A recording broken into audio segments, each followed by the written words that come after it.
स्वागत है सभी का आपके अपने यूट्यूब चैनल द शिक्षा कैपिटल पे। इससे पहले 12 उपन्यास हम लोग पढ़ चुके हैं, यानी उपन्यास आज हमारी अंतिम क्लास है। और इसके बाद हम लोग जो अन्य गतिविधियाँ तो पढ़ा चुका था, फिर बाकी जो अन्य गतिविधियाँ हैं उन पे स्टार्ट कर देंगे, क्योंकि पेपर आपका नज़दीक है। और सभी लोग लग जाइए, मेहनत करिए, इस बार जेआरएफ सभी का चाहिए। ठीक है, तो जिंदगी नामा उपन्यास किसका है? कृष्णा सोबती का है। इसके बारे में हम लोग चर्चा करने वाले हैं। भाई क्या है कि सबसे पहली बात, ये सन 1979 में प्रकाशित हुआ था जिंदगी नामा उपन्यास। और ये कथ्य और शिल्प का नया प्रतिमान है, जिसमें कथ्य और शिल्प हथियार डालकर जिंदगी को आंकने की कोशिश करते हैं। जिंदगी नामा के पन्नों में आपको बादशाह और फकीर, शहंशाह, दरवेश, किसान एक साथ खेतों के मुडेरों पर खड़े मिलेंगे। सर्वसाधारण की वह भीड़ जो हर काल में, हर गांव में, हर पीढ़ी को सजाए रखती है। पात्र देखिए, मुख्य पात्र शाहजी और साहनी पति पत्नी है, मूलतः साहूकार हैं। शाहजी डेरा जट्टा, याद रखना, डेरा जट्टा गांव के साहूकार हैं। तो आपसे पूछा था जिंदगी नामा में किस गांव का नाम वर्णन आया है, तो डेरा जट्टा गांव का। पुलिस, वकीलों एवं अपराधियों से इनका बराबर मेल रहता है और अवसर आने पर सबकी रक्षा करते हैं। साहूकारी में कुछ ढील बरतते हैं और जमीनों के मालिकाना हक के सवाल पर अक्सर चुप्पी साधते हैं। कहीं विद्रोह की आशंका होने पर उसे उचित ढील देकर स्थितियों पर नियंत्रण बना रहता है। ठीक है, शाहजी के मन में राबिया को लेकर प्रेम स्फुरण होता है राबिया। साहनी उदारमना साहूकारनी है और काफ़ी दिनों तक इनको संतान नहीं होती है। बाबा फरीद के डेरे पर यह मन्नत मांगने जाती हैं, तत्पश्चात उनको पुत्र रत्न की प्राप्ति हो जाती है। ठीक है, एक है लाली शाह, ये शाहजी के पुत्र हैं। लाली शाह शाहजी का इकलौता पुत्र है। उसे परंपरागत मदरसे में पढ़ाने के बजाय अंग्रेजी स्कूल में डाला जाता है। ठीक है, अंग्रेजी स्कूल में। काशी शाह, ये शाहजी के छोटे भाई हैं। काशी शाह शांत स्वभाव के व्यक्ति हैं। वे साहूकारी को अपने लिए जंजाल मानते हैं। शाहजी उनको अक्सर चिताते रहते हैं कि उनका संत स्वभाव साहूकारी के लिए अच्छा नहीं है। काशी शाह आयुर्वेद के जानकार हैं। काशी शाह आयुर्वेद के जानकार हैं और यदा कदा जनता को मुफ्त में अपनी विद्या का लाभ कराते हैं। पंचायत या झगड़ा निपटारे में इनकी बात सर्व स्वीकृत होती है। ठीक, बिंद्रा देई, ये काशी शाह की पत्नी है। काशी शाह की पत्नी है, याद रखना, बिंद्रा देई हंसमुख किंतु पतिव्रता पत्नी है। वह साहनी के साथ मिलकर प्रेम पूर्वक हवेली का कार्य संचालन करती हैं। उनकी खटपट न होने से हवेली का वातावरण पूर्ण सहयोगी दिखाई पड़ता है। गुरुदास और केशोलाल काशी शाह के पुत्र हैं, यह भी याद रखना। निक्की बेबे, याद रखना, निक्की बेबे और लाला वड्डे एवं निक्की बेबे गांव के बुजुर्ग हैं, जिनको सारा गांव आदर देता है और वे भी सारे गांव को प्रेम करते हैं। लाला वड्डे गांव के बच्चों को रात में कथा सुनाते हैं, जिसके जरिए वे बच्चों को पंजाबी इतिहास व संस्कृति की शिक्षा देते हैं। ठीक है, निक्की बेबे, ये भी याद रखना, निक्की बेबे गांव के छोटे छोटे बच्चों को प्रेम करती हैं और उनको कुछ ना कुछ खाने की चीज़ देती रहती हैं। चन्नमल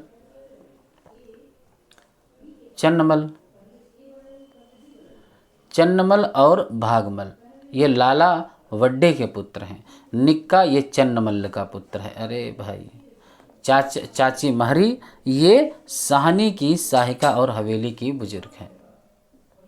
ठीक है,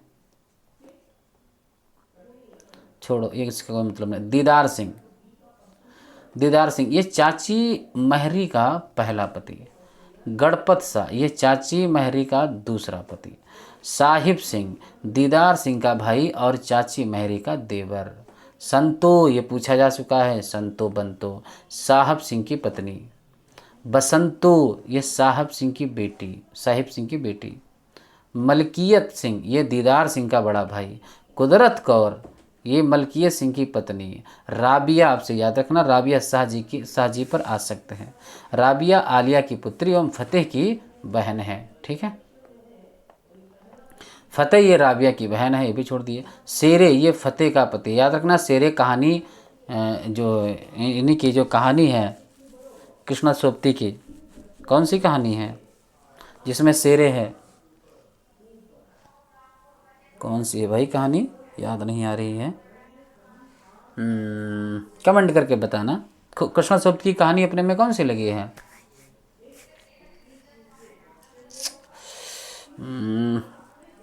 मन में है भाई, याद नहीं आ रहा इस टाइम। क्या है, क्या है, युग पलट गया है ऐसे उसमें कहानी है। पूरी कहानी मुझे याद है, कहानी का नाम नहीं आ रहा बाहर।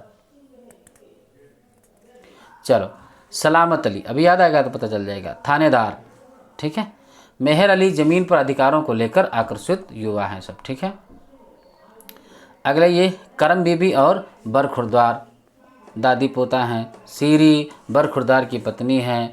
करम बीबी का पोता बरखुरदार जेल से लौटकर आया है और वह सीरी को सर्वगुण संपन्न पाकर उससे बरखुरदार के विवाह की इच्छा करती है और सीरी के मन में भी बरखुरदार को लेकर आसक्ति होने से शांतिपूर्वक वह विवाह हो जाता है। हवेली के सहायक चन्ना, नवाब खो, करतारू, माँ बीबी, मोहम्मद दीन, दिलबाग, हुसैना नाइने, बाबे मिरासन। ठीक है, गौड़ पात्र देखते हैं, तो गौड़ पात्र पढ़ लीजिए।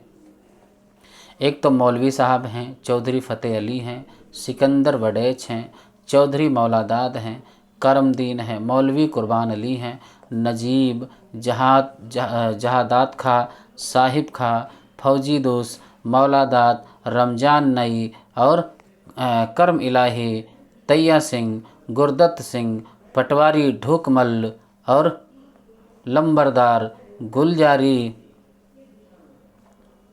गुलजारी, बाली, विद्वान, राधु, इल्मदीन, नजीब तारे शाह बरकती, तुफेल सिंह, मिठ चंद, रूपचंद जम्मू रियासत के सैनिक हैं। लाह बीबी, गड्डा सिंह पेंशन प्राप्त फौजी और लौंडे खा, कमाल, साई दित्ती, जमालो, सिकंदर, आलिया और राबिया का बाप।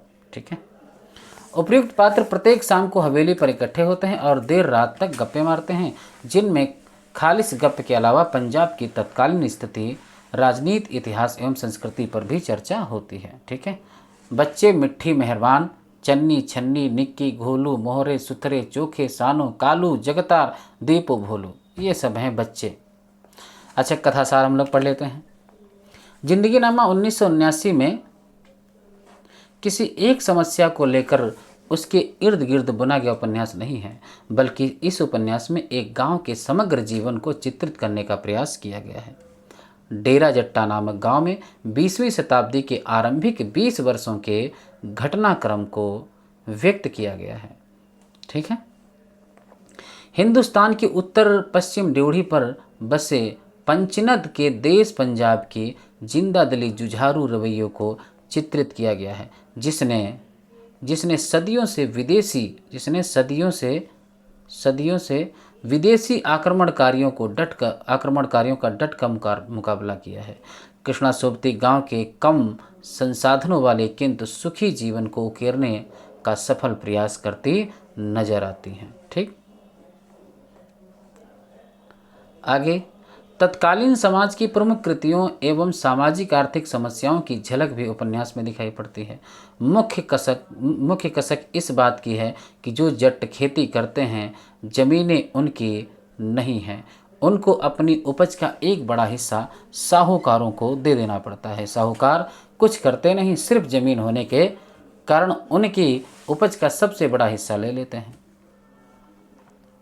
जमीन के मालिकाना हक को लेकर जट्टों में सुलग रही आग की झलक उपन्यास में यत्र तत्र दिखाई देती है।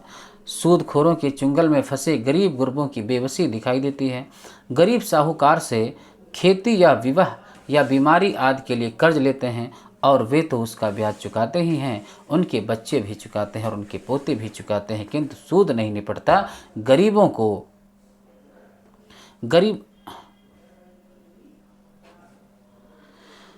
गरीबों को मानसिक रूप से नियंत्रण में रखने के लिए सूदखोरी साहूकारों का हथियार नजर आता है। कहीं कहीं विद्रोह उपजने की आशंका होने पर साहूकार उदारता दिखाकर कुछ ढील दे देता है। गांव में छोटी छोटी बात पर कत्ल हो जाते हैं। उपन्यास को पढ़ते हुए यह लगता है कि मानो पंजाबी जनजीवन का बहुत महत्व नहीं देता। साहूकार वगैरह नियमित रूप से मुकदमेबाजी में उलझे रहते हैं। प्रथम विश्व युद्ध के गांव के मुखिया वगैरह उत्साहपूर्वक बड़ी संख्या में जवानों को सेना में भर्ती कराते हैं। ठीक है, कुछ जवान तो जोश में और कुछ मुरब्बे के लालच में सेना में भर्ती हो जाते हैं। गांव में प्रेम विवाह को लेकर काफ़ी लचीलापन नजर आता है एवं ऐसे विवाहों में जाति को प्रमुखता नहीं दी जाती। शादी ब्याह एवं त्योहारों में लोगों को सामूहिकता एवं सहयोग भावना बड़े प्रखर रूप में दिखाई पड़ती है। ठीक है, अब ये कथन हमारा क्या हो गया भाई, कथा सार हो गया। जिंदगी नामा उपन्यास में पंजाब के डेरा जट्टा गांव के 20वीं सदी की शुरुआत 20 वर्षों की कथा कही गई है इसमें। ठीक है, दूसरा, छोटे छोटे चित्र बिंबों द्वारा उपन्यास में पंजाब के जीवन के दृश्य उकेरे गए हैं। उपन्यास में कोई एक प्रमुख पात्र न होकर पूरे जनजीवन का चित्रण किया गया है। और आगे, जिंदगी नामा उपन्यास के लिए कृष्णा सोबती को 1980 में साहित्य अकादमी अवार्ड प्राप्त हुआ। उपन्यास में प्रथम विश्व युद्ध और बंगाल विभाजन के बाद हिंदू मुस्लिम दंगों का जिक्र भी किया गया। उपन्यास में अजीत सिंह, लाला लाजपत राय और महात्मा गांधी का जिक्र भी प्राप्त हुआ है। याद रखना, लाला लाजपत राय, महात्मा गांधी का भी वर्णन इसमें हुआ है। और जमीन को लेकर जट्टों के आक्रोश के संकेत भी इसमें मिलते हैं। अच्छा, इसकी जो एक प्रसिद्ध पंक्ति है वो क्या है, यह एक ऐसा इतिहास है, प्रमुख उदाहरण, जो लोकमानस की भागीरथी के साथ बहता, पनपता और फैलता है और जन सामान्य की सांस्कृतिक मुखपुख्तापन में जिंदा रहता है।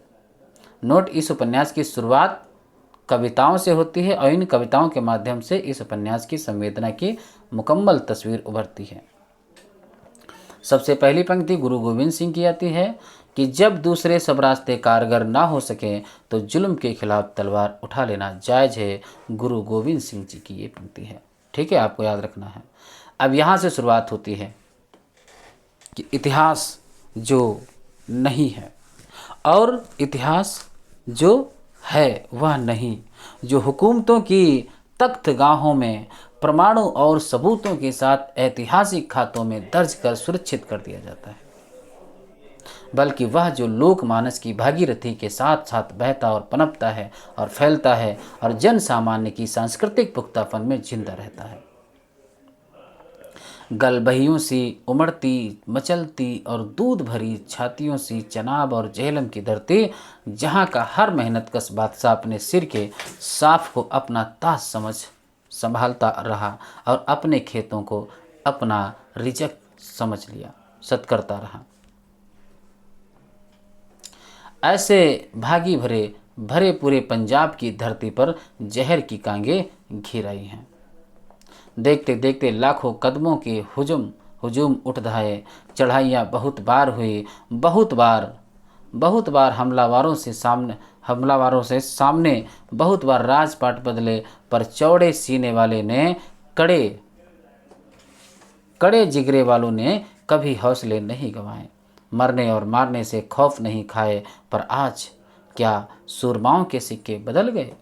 अब हमें बिछुड़ जाना है अपनी धरती से, अपनी माँ से, माँ की माँ से और हम सब की माँ से, इसकी मिट्टी ओठ से, छां से। इसकी दूध भरी छातियों से अब दूध नहीं खून टपकता है। जिसने हाड़ मांस के इंसानों में मेहनत करने और ज़िंदगी को भी जी भर प्यार करने की ललक लगाई थी। अलविदा आबों के आप को, पंज दरियाओं के पंजाब को, जेहलम और चनाब को। ठीक है, अलविदा अपनी पुरखों की याद को। कौन जानेगा, कौन समझेगा अपने वतनों को छोड़ने और उनसे मुंह मोड़ने के दर्दों को, पीड़ों को। हम यह नहीं होंगे, हम यहाँ नहीं होंगे, नहीं होंगे, फिर कभी नहीं होंगे। नहीं, हर बंदा अपने पिता का अवतार है। याद रखो, अवतार वह जिसके 2 हाथ हैं, अवतार वह जिसके 2 पाँव हैं, अवतार वह जिसका मुँह माथा है, धड़ है, आगा है, पीछा है। मेरे बच्चों, अवतार वह जो धरती हल से जोत कर पानी से सींचता है, तृप्त करता है, बीज बोता है, फसलें उगाता है। लाला जी कथावाचक।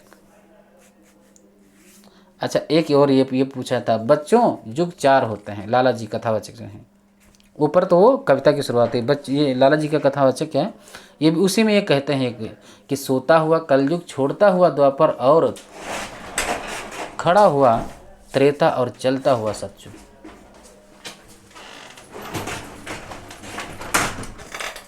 खड़ा हुआ सतयुग, ठीक है, ये कथन याद रखना। पुत्र जी, युग समय के चक्कों पर चलते हैं, गाड़ी में सिर्फ यात्रा होती है और सफ़र होता है, भला किसी ने देखी है गड्डी। ठीक है, याद रखो, सूरज सारी दुनिया, लोक परलोक, उथले ऊपर ऊपर ऊपर थल्ले में, धरती आकाश में सबसे बड़ा है। वह सच्ची मुच्ची का महाराज है, ब्रह्मांड का सरताज है, सम्राट है। रुई बिन पिंजन कैसा, चरखे बिन तिरंजन कैसा। पंक्तियों को याद रखना।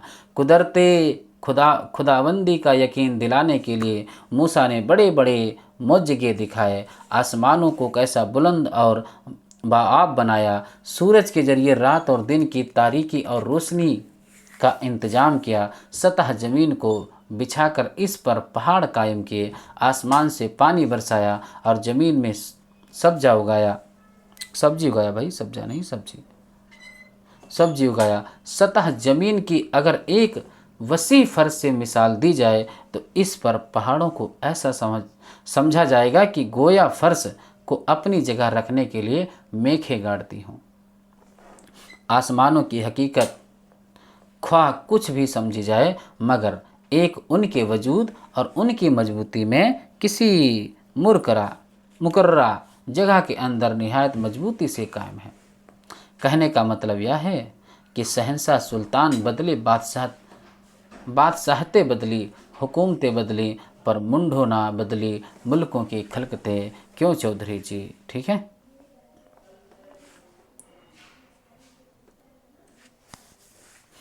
फतेह अली जी भी पीछे ना रहें, बराबर जी। खलकते तो मुल्कों के शहंशाह को कोहनूरी ताजों से भी बड़ी हुई ना। सोचने की बात है, शहंशाह ताज पहनने के तख्त पर बैठ जाए हुकूमत करने को, और सामने रियाया खलकत ना हो तो निरा स्वांग ही हो गया ना मिरासी का। गुंडा सिंह, याद रखना है कि गुंडा सिंह है क्या। गुंडा सिंह अनसुनी कर आगे बढ़ गए।